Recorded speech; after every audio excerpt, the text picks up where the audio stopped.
শুরু হয়ে গেল শাইনিং স্টার্স ইন্টারন্যাশনাল স্কুলে হচ্ছে অর্ধবার্ষিক পরীক্ষা। তো এটা আমার ছেলের জন্য জীবনে প্রথম অর্ধবার্ষিক পরীক্ষা। তো সবাই তার জন্য বেশি বেশি করে দোয়া করবেন। অনেক দিন পর আপনাদের মাঝে একটা ভিডিও নিয়ে আসলাম, আশা করি আপনাদের অনেক ভালো লাগবে। তো ভিডিওটা হচ্ছে শেষ পর্যন্ত দেখতে থাকবেন। ভিডিওটা কেমন হয় না হয় অবশ্যই সেটা কমেন্ট করে জানিয়ে দেবেন। তো আশা করি ভিডিওটা আপনাদের কাছে অনেক বেশি ভালো লাগবে। তো হ্যালো ভিউয়ার্স, আসসালামু আলাইকুম ওয়া রাহমাতুল্লাহি ওয়া বারাকাতুহু। Welcome to AFTS blog. আশা করি আপনারা অনেক ভালো আছেন। তো হচ্ছে আমাদের এখানে প্রচুর পরিমাণে বৃষ্টি হচ্ছে। আশা করি 64টা জেলায় হচ্ছে অনেক বৃষ্টি হচ্ছে। এখন হচ্ছে বর্ষাকাল, তো বৃষ্টিটা একটু কম হওয়ার পরে হচ্ছে পরীক্ষা দিতে নিয়ে যাচ্ছি ছেলেকে। আমার ছেলে তো অনেক বেশি খুশি। তো সে সকালে ঘুম থেকে উঠে বলছে, আম্মু আম্মু চলো চলো পরীক্ষা দিতে যাব। তো এই জন্য তাকে একদম ফ্রেশ করিয়ে রেডি করিয়ে পরীক্ষার হলে নিয়ে যাচ্ছি। আমরাও যখন ছোট্টবেলায় এরকম পরীক্ষা দিতে যেতাম, আমাদের কাছে তো ভীষণ ভালো লাগতো, আর অনেক মিস করছি সেই ছোট্টবেলাটা আমার ছেলেকে দেখে। তো আপনাদের সাথে কথা বলতে বলতে কিন্তু একদম স্কুলে পৌঁছে গিয়েছি, শাইনিং স্টার্স ইন্টারন্যাশনাল স্কুল। এই স্কুলটা হচ্ছে অনেক পরিমাণে ভালো।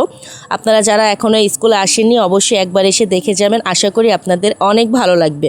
তো এই যে পরীক্ষার খাতা দিয়ে দিয়েছে, আমার ছেলে হচ্ছে পরীক্ষার খাতা পেয়ে গিয়েছে। ম্যামরা অনেক বেশি হেল্পফুল করে। আমার ছেলে অনেক ছোট, যদিও সে এখনও হচ্ছে নিজে নিজে লিখতে পারে না, তাকে হাতে ধরিয়ে লেখা শিখিয়ে দিতে হয়। তো যতটুকুই হোক না কেন আমার ছেলে অনেক বেশি খুশি আজকে এতগুলো বন্ধুদের সাথে পরীক্ষা দিবে, এই জীবনে প্রথম।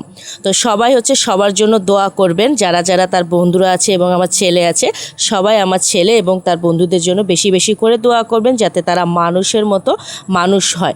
আর এই স্কুলের টিচার্সরা এত বেশি হেল্পফুল, কি বলবো, অনেক ভালো করে লেখাপড়া শেখায় এবং অনেক কিছুতে তারা সাহায্য করে, বাচ্চাদেরকে বুঝিয়ে দিচ্ছে কিভাবে পরীক্ষা দিতে হবে।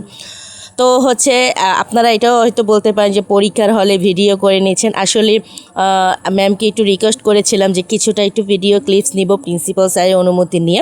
তো সেই ভিডিওটা একটু ক্লিপ করে নিলাম আর কি, যেহেতু জীবনে প্রথম আমার ছেলে হচ্ছে পরীক্ষা দিবে।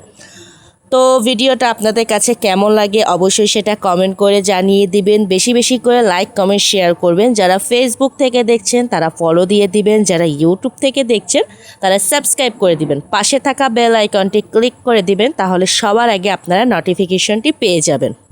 এটা হচ্ছে আমার নতুন পেজ। তো সবাই ভালোবাসা দিবেন, ভালোবাসা নেবেন, সাপোর্ট করবেন, আর সবাই সবার জন্য বেশি বেশি করে দোয়া করবেন। তো পরীক্ষাটা শেষ করে হচ্ছে বাসার উদ্দেশ্যে রওনা দিচ্ছি। তো যখন বাসার উদ্দেশ্যে রওনা দিলাম তখন এত পরিমাণে বৃষ্টি, কি বলবো আর কি। তো আমাদের এখানে একদম প্রায় বন্যার মতো হয়ে গিয়েছে। তো কার কার জেলায় এরকম পানি উঠেছে আশা করি জানাবেন। আমরা যেহেতু শহরে থাকি, শহরেও এরকম, শহর গ্রাম সব জায়গায় এরকম বন্যা হয়ে গিয়েছে। তো আমাদের এখানেও কিছুটা বললে ভুল হবে, অনেকটাই বন্যার পানি জমে গিয়েছে। এই যে দেখতেই পাচ্ছেন 1 হাঁটু সমান পর্যন্ত পানি। কি বলবো, এত পরিমাণে বৃষ্টি হচ্ছে। তো সবাই ভালো থাকবেন, সুস্থ থাকবেন, আর আমার পেজটাকে অবশ্যই ফলো এবং সাবস্ক্রাইব করে দিবেন। আজকের জন্য ভিডিওটা এই পর্যন্তই। সবার জন্য বেশি বেশি করে দোয়া করবেন, সাপোর্ট করবেন, সাপোর্ট পাবেন, তারপরে ভালোবাসাও দিবেন। তো আজকের জন্য ভিডিও এই পর্যন্তই। আজকে আল্লাহ হাফেজ, এবং সুন্দর সুন্দর ভিডিও নিয়ে আসবো।